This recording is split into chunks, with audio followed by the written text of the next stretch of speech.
Good morning, students. Today I will further continue the 8th chapter of Civics. Promoting social justice. सामाजिक न्याय को प्रोत्साहन. As part of their effort to implement the Constitution, both state and central governments create specific schemes for implementation in tribal areas or in areas that have a high Dalit population. संविधान को लागू करने के लिए राज्य और केंद्र सरकारें जनजातीय आबादी वाले या भारी दलित आबादी वाले इलाकों में विशेष प्रकार की योजनाएं लागू करती है.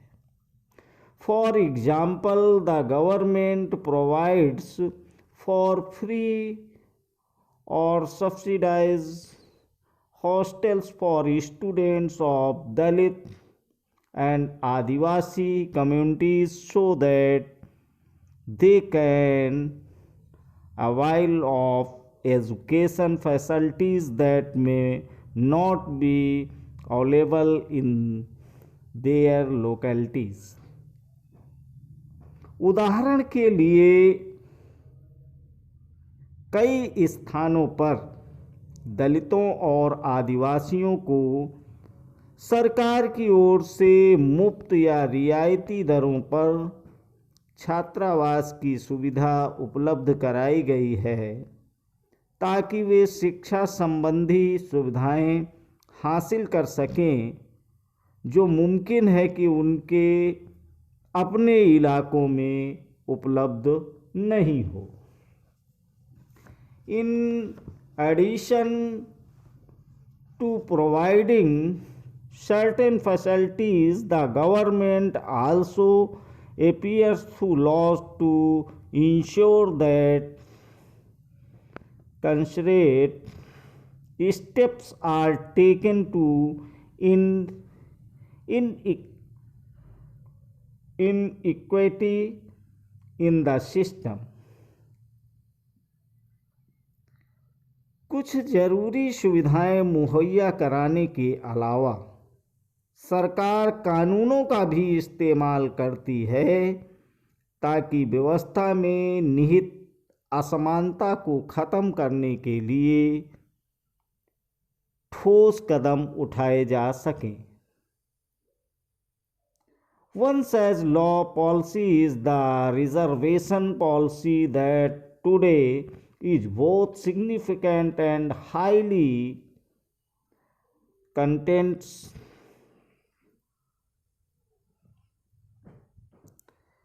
आरक्षण की व्यवस्था इसी तरह का एक महत्वपूर्ण कानून यानी नीति है और ये महत्वपूर्ण होने के साथ the laws which reserve seats in education and government employment for Dalit and Adivasis are based on an important argument. ये महत्वपूर्ण होने के साथ बेहद विवादास्पद भी है. शिक्षा संस्थानों और सरकारी नौकरियों में दलितों व आदिवासियों के लिए सीटों के आरक्षण का कानून एक महत्वपूर्ण तर्क पर आधारित है. That in a society like ours where for countries sections of the population have been denied opportunities of learn and to work in order to develop new skills or vocations a democratic government needs to step in and assist these actions. इसके पीछे समझ यह है कि हमारे जैसे समाज में जहाँ कुछ तबकों को सदियों तक पढ़ने लिखने और नई निपुणताएं हासिल करने के अवसरों से वंचित रखा गया है, वहाँ लोकतांत्रिक सरकार को इन सब तबकों की सहायता के लिए ठोस कदम उठाने चाहिए। How does the reservation policy work? आरक्षण की नीति किस तरह काम करती है? Government across India have their own list of schedule caste और Dalit, tribe and backward and most backward castes. देश भर की सभी राज्य सरकारों के पास अनुसूचित जातियों या दलितों, अनुसूचित जनजातियों और पिछड़ी व अति पिछड़ी जातियों की अपनी अपनी सूचियां हैं। The central government too has its list. इसी तरह की एक सूची केंद्र सरकार के पास भी होती है।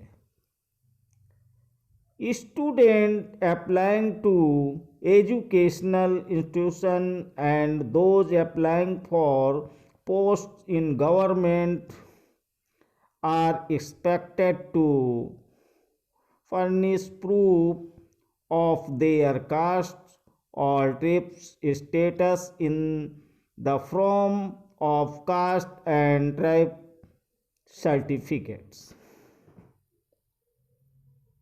जो विद्यार्थी शैक्षणिक संस्थानों में दाखिले के लिए या जो उम्मीदवार सरकारी नौकरियों के लिए आवेदन देते हैं, उन्हें जाति और जनजाति प्रमाण के रूप में अपनी जाति या जनजाति का सबूत देना होता है।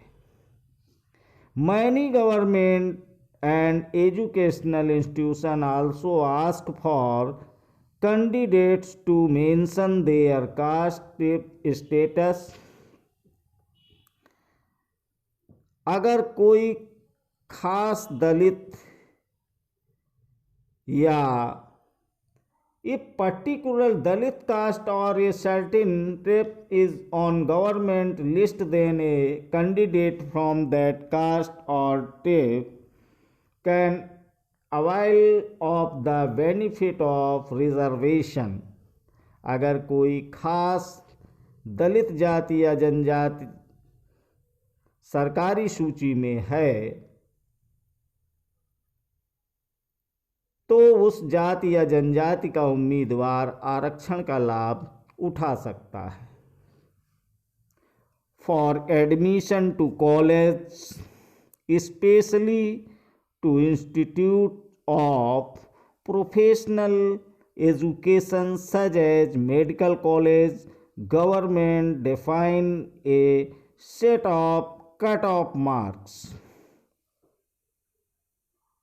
कॉलेजों, खास तौर से मेडिकल कॉलेज जैसे पेशेवर संस्थानों में दाखिले के लिए सरकार ने कट ऑफ या न्यूनतम अंक सीमा तय की हुई है। This means that not all Dalit and tribal candidates can qualify for admission.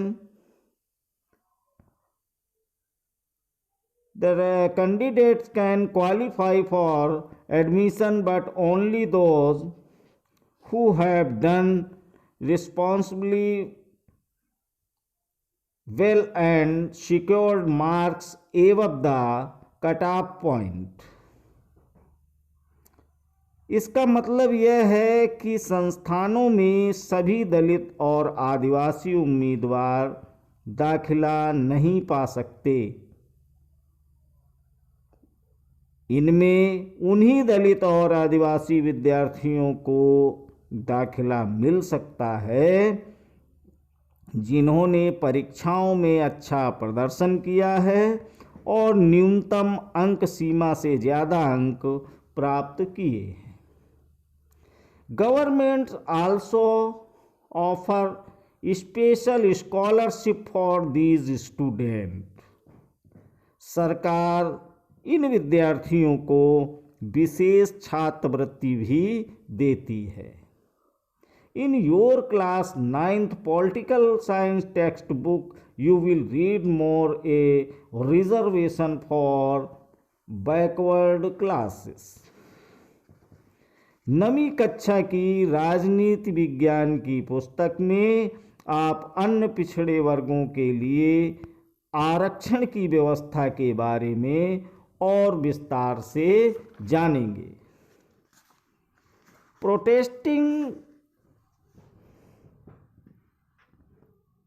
Protesting the rights of Dalits and Adivasis। दलितों और आदिवासियों के अधिकारों की रक्षा। In addition to policies, our country also has specific laws that guard against the discrimination and exploitation of marginalized communities। हाशियाई समुदायों को भेदभाव और शोषण से बचाने के लिए नीतियों के अलावा हमारे देश में कई कानून भी बनाए गए। Let us read the following case study adapted from a real life account to understand how Dalits use the protection that laws provide। आइए यहाँ एक सच्ची घटना पर आधारित इस केस स्टडी को पढ़कर जाने कि अपनी रक्षा के लिए दलित इन कानूनों का किस तरह इस्तेमाल करते हैं। The villagers of Jakmalpur are getting up for a big festival. Jakmalpur गांव के लोग ये त्यौहार की तैयारी में जुटे हैं। Once in 5 years, the local deity is honored and priests from 20 neighboring villages come for this 5-day event। यहाँ हर 5 साल में एक बार स्थानीय देवता की पूजा की जाती है। 5 दिन चलने वाले इस उत्सव में आसपास के 20 गांवों के पुजारी इकट्ठा होते हैं। The ceremony begins with A member of the Dalit community washing the feet of all the parrots and the bathing in the water used for this। इस कार्यक्रम की शुरुआत में दलित समुदाय का एक व्यक्ति सारे पुजारियों के पैर धोता है और धोवन के इस पानी से नहाता है। इन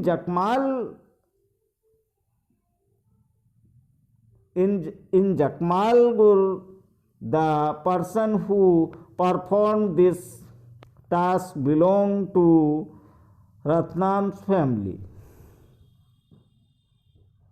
जकमालपुर में यह काम रत्नम के परिवार के लोग करते हैं। His father and grandfather had both performed the same task before him। Ratnam से पहले उसके पिता और दादा यह काम करते थे। तो they were never allowed to enter the temple. This ritual was viewed as a great honor bestowed on them on this special occasion. उन्हें कभी मंदिर में दाखिल नहीं होने दिया गया, लेकिन इस रस्म को उनके लिए एक भारी सम्मान के रूप में देखा जाता था। Now it was Ratnam's turn. Ratnam was all of 20 years studying engineering in a nearby college. He refused to perform the ritual. इस बार रत्नम की बारी थी। रत्नम 20 साल का था और पास के ही कॉलेज में इंजीनियरिंग की पढ़ाई कर रहा था। उसने यह रस्म निभाने से इनकार कर दिया। He said that he had no faith in this practice and that his family members were forced to perform this ritual because they were Dalit. उसने कहा कि वह इस संस्कार में विश्वास नहीं करता और उसके पुरखों को दलित होने के कारण ऐसा करने के लिए मजबूर किया गया था। Ratnam refusal angered both the powerful castes in the village and some families from his own community. Ratnam के इनकार से न केवल गांव की ताकतवर जातियां बल्कि उसके अपने समुदाय के कई परिवार भी खफा थे यानी नाराज थे। The powerful castes were shocked that such a young boy had the guts to refuse.